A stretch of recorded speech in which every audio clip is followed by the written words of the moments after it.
अरसे से नाजायज ताल्लुक था इनका? तकरीबन शादी के 4 माह के ऊपर ताल्लुकात इनके क्या हुए। निमरा से मैंने कई दफ़ा पूछा कि तू नहीं बसना चाहती, मैं जवाब दे, मैंने तलाक देना। निमरा ने नशा पिलाया, फैसल गोलियाँ उसको देकर गया है और उसने इधर के चाय में दूध में उसको दी है, मुझे हमें चाय में दी है, अरसलान को दूध में मिलाकर गोलियाँ दी। उतर सा आ रहा है उसमें? नहीं, मुझे नहीं आ रहा। माफी दे देंगे? नहीं, वो इधर बैठ कर हमारे सामने आंखों से दोनों बातें करते हैं। अस्सलामुअलैकुम, आप टीवी से मैं हूं फैसल खान सूरी। 2 दिन पहले शेखुपुरा में इंतहाई दिलखराश वाक़या पेश आया।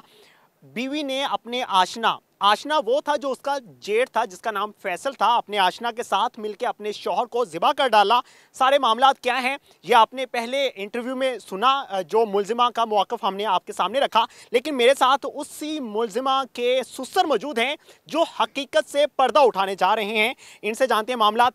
सर बताइएगा कि वो मुलजिमा बता रही है जिसका नाम निमरा है, वो कहती है कि मेरा कोई ताल्लुक नहीं था फैसल के साथ और ना ही मेरा कोई नाजायज़ ताल्लुक था, ना ही मैंने कत्ल करवाया। ये सारे मामलात क्या हैं? जायज़ ताल्लुकात उनके उस दोनों के थे, फैसल के और निमरा के। और वो झूठ बोलती है। अच्छा, हर बात के साथ वो झूठ बोलती है। ताल्लुकात थे तो यहाँ तक नौबत आई है। आपने अपने बेटे फैसल को समझाने की कभी कोशिश नहीं की? बड़ी समझाया उसको, 4-5 माह लगातार उसको समझाया। क्यों प्यार नहीं रुकता था? बस एक वो ये इश्क अंधा होता है। अच्छा, प्यार करते थे दोनों प्यार करते थे। तो फिर निमरा ने आपके बेटे अरसलान से क्यों शादी दूसरी बात है कि मैंने निमरा को और निमरा की बहन को उनके घर जाकर कहा भी अगर इसने नहीं है ये बसना है तो मैंने जवाब दियो। अच्छा, निमरा से मैंने कई दफ़ा पूछा कि तू नहीं बसना चाहती, मैं जवाब दे, मैंने तलाक देना। निमरा के घर वालों को बताया था? उनके घर बिल्कुल बताया, उन्होंने मुझे कोई जवाब नहीं दिया, वो चुप कर गए। कितने अरसे से नाजायज ताल्लुक था इनमें? तकरीबन शादी के 4 माह के ऊपर ताल्लुकात इनके कायम हुए हैं। आप तो घर में ही होंगे उस टाइम पे जब ये सारा वाकया हुआ है। कोई चीखो पकार नहीं हुई, कुछ इस तरह का सीन नहीं हुआ? कोई चीज़ नहीं हुई। उन्हें नशा इतना डाटा दिया था। किसने नशा दिया था? ये निमरा ने नशा पिलाया, फैसल गोलियाँ उसको देकर गया है। उसकी माँ के घर उधर डेरा मला सिंह, और उसने इधर आके चाय में दूध में उसको दी है, मुझे हमें चाय में दी है, और बच्चे अरसलान को दूध में मिलाकर गोलियाँ दी है। और कोई होश था? बेहोश की हालत में कत्ल किया, इसी वजह से मुझे पता नहीं चला, क्योंकि मैं मोमन रात को जागता रहता हूँ, लेकिन उस नशे की वजह से मुझे भी उस दिन नहीं जा गई। निमरा के पास मोबाइल था? वो चोरी मोबाइल उसको देकर गया था। कुछ फैसल कुछ बातें उसने, मेरे मोबाइल घर में ही होता है, इससे की है उसके साथ। कुछ वो मोबाइल जो फैसल देगा उसके साथ की है।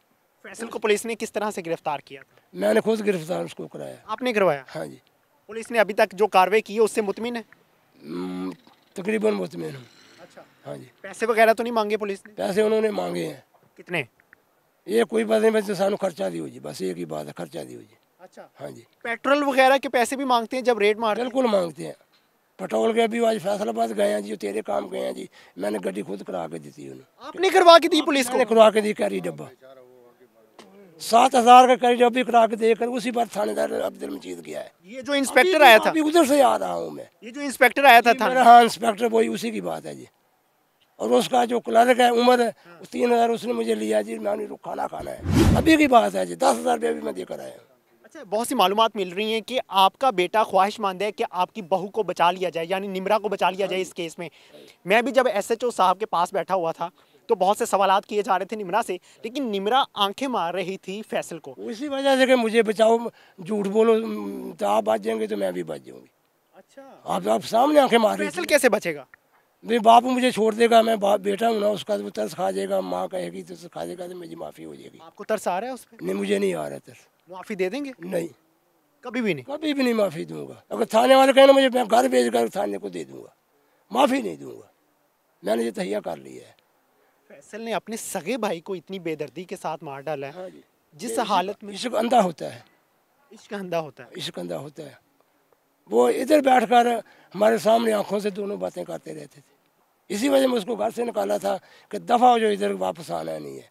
1 सितंबर को मैंने इधर से उसको दफ़ा किया था। जब दोनों एक दूसरे को पसंद करते थे तो आपने शादी क्यों नहीं करवा दी? आपने निमरा को अपने बेटे से तलाक क्यों नहीं? कई दफ़ा पूछा निमरा को भी, अब तू नहीं बसना इतना, मैं जवाब दे, लेकिन मुझे चुप, मुझे जवाब को नहीं देता। निमरा की हाँ जो औलाद पैदा हुई है उस पर यकीन है कि वो जायज़ है? वो जायज़ है। अच्छा, क्योंकि वो अमल उससे पहले ठहर गया था, उसके बाद तल्लुकात हुए। क्या कहना चाहेंगे कानून नाफिज करने वाले अदारों से? मैं तो यही कहूँगा कि उन दोनों को फांसी मिलनी चाहिए, उन दोनों को फांसी मिलनी चाहिए। माफ़ी नहीं, ताकि बाकी लोगों को भी इबरत आए, नसीहत आए भी, ऐसा काम उसने किया था तो उसको ये हुआ था। बिल्कुल जी, ये वही बुज़ुर्ग हैं, ये निमरा के सुसर जी हैं, जिन्होंने निमरा के थप्पड़ भी मारा था। जब मैंने निमरा का इंटरव्यू किया उसी दौरान निमरा झूठ बोल रही थी, तो ये तैश में आ गए और इन्होंने थप्पड़ रसीद किया निमरा के। निमरा का मौक़िफ़ आपके सामने रखा। अब जो हकीकत थी वो ये थी कि वो दोनों नाजायज़ ताल्लुक़ में थे और एक दूसरे को पसंद किया करते थे। डैट्स वाई उन्होंने प्लानिंग की और फिर अपनी ज़िंदगी से ही निकाल दिया अरसलान को। अब जो मुझे सुन के अफसोस हुआ वो ये है कि पुलिस इनसे पैसे लेके फिर रेड कर रही है और फिर कह रही है कि हम तुम्हारे मकसद के लिए जा रहे हैं दूसरे शहर, तो हमें पैसे दो। ये हमारी रियासत का हाल है, ये हमारे कानून नाफिज करने वाले अदारों का हाल है। गिरफ्तार कर लिया मुलजिम को, उसके बाद तफ्तीश करना, ये हमारे खर्चों पे करोगे आप लोग।